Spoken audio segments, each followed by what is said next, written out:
Assalamu alaikum wa rahmatullahi wa barakatuh. Bienvenue à tous. On y est presque. Dans 3 petits jours, on entre dans les 10 dernières nuits du Ramadan. Vous savez, celle qui abrite Laylatul Qadr. Cette nuit qui à elle seule vaut plus que toute une vie. Chaque seconde qui passe est une préparation. Et c'est justement dans ce contexte que la sourate Al-Anbiya s'ouvre avec des mots qui sont là pour nous réveiller, pour nous secouer. L'échéance du règlement de leur compte approche pour les hommes, alors que dans leur insouciance, ils s'en détournent. Iqtaraba, elle s'est approchée. Rien que ce mot devrait nous mettre en alerte.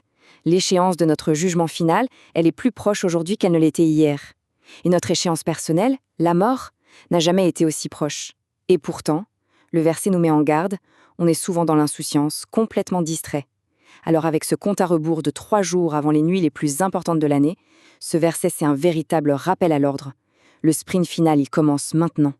Ce soir, on va plonger ensemble dans les invocations des prophètes, au cœur de leurs moments les plus sombres. On va essayer de comprendre comment leurs cris ont été entendus, que ce soit depuis le fin fond de l'océan ou au milieu des pires épreuves. Parce que s'ils ont été entendus, les nôtres peuvent l'être aussi. Allez, on commence par ces cris qui viennent des profondeurs. L'histoire du prophète Younous, elle est juste incroyable. Imaginez un peu la scène. Il lance son appel depuis l'endroit le plus improbable qui soit, au milieu de 3 couches de ténèbres. Les ténèbres du ventre de la baleine, les ténèbres des profondeurs de l'océan et les ténèbres de la nuit. C'est l'isolement total. Et la réponse d'Allah, elle est immédiate, foudroyante. Nous l'exaucâmes et le sauvâmes de son angoisse. Mais alors, quel est le secret de cette invocation ? En fait, quand on l'analyse, on découvre une formule surpuissante qui repose sur 3 piliers essentiels. D'abord, le tawhid, l'affirmation qu'il n'y a de Dieu qu'Allah. Ensuite, le tasbih, la glorification d'Allah, le déclarer parfait et au-dessus de tout. Et enfin, la taouba, le repentir, la reconnaissance de sa propre erreur. Et le plus beau dans tout ça, c'est que cette formule n'est pas réservée à un prophète. La fin du verset, c'est une promesse pour chacun de nous. Et c'est ainsi que nous sauvons les croyants. On a tous notre moment de la baleine, pas vrai ? Ça peut être la solitude de la nuit, le poids de nos angoisses, ou même cette faim pendant le jeûne.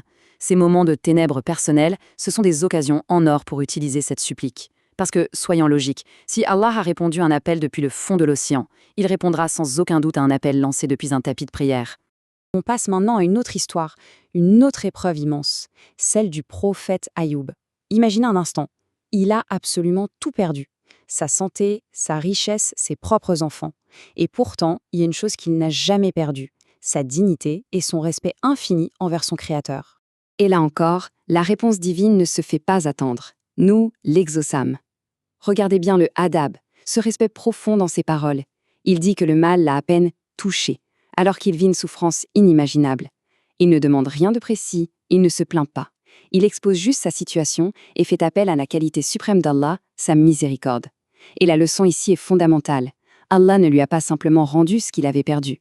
Non, il lui a donné le double. Chaque sacrifice fait pour lui n'est jamais une perte.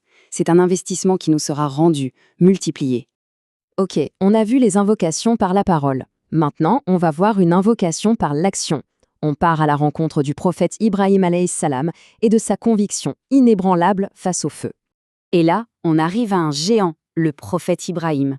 Pour lui, l'invocation, ce n'était pas que des mots, c'était un acte physique, audacieux, un défi lancé au mensonge. Quand il a pris cette hache et qu'il a brisé les idoles de son peuple, eh bien, c'était ça sa prière, une prise de position spectaculaire pour le monothéisme. La conséquence de son acte, la punition ultime de ce monde, un feu gigantesque. Mais Ibrahim, pas un pas en arrière, aucune compromission. Il a fait face à la crise avec une confiance totale en son Seigneur. Et la réponse d'Allah, c'est juste un miracle absolu. Il n'a pas éteint le feu, non. Il a changé la nature même du feu pour son serviteur, le transformant en fraîcheur salutaire. Alors qu'est-ce que ça veut dire pour nous aujourd'hui, pendant ce ramadan ? Ce miracle nous apprend que le ramadan, c'est le moment de briser nos propres idoles. Elles ne sont pas en pierre, bien sûr. Nos idoles modernes, c'est peut-être ce besoin constant de validation sur les réseaux sociaux, cet attachement à l'argent, ou simplement notre confort qu'on fait passer avant l'obéissance. Eh bien, le jeûne, c'est un peu la hache d'Ibrahim. Il vient fracasser nos dépendances et nous rappeler que notre seule vraie subsistance vient d'Allah. On vient de parler d'épreuves individuelles, aussi immenses soient-elles. Maintenant, le Coran nous fait faire un bond. On passe à l'épreuve ultime, l'épreuve collective de toute l'humanité.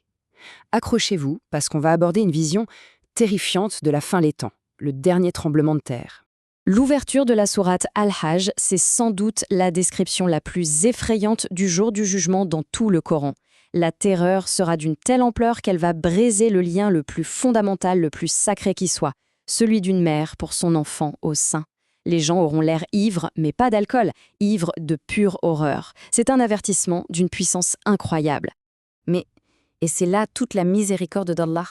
Après cette vision d'Apocalypse, il ne nous laisse pas sans rien. Il nous donne la solution. Une feuille de route, simple, directe, en 4 actions claires pour quiconque cherche le salut ce jour-là. S'incliner, se prosterner, adorer son Seigneur et faire le bien. C'est tout.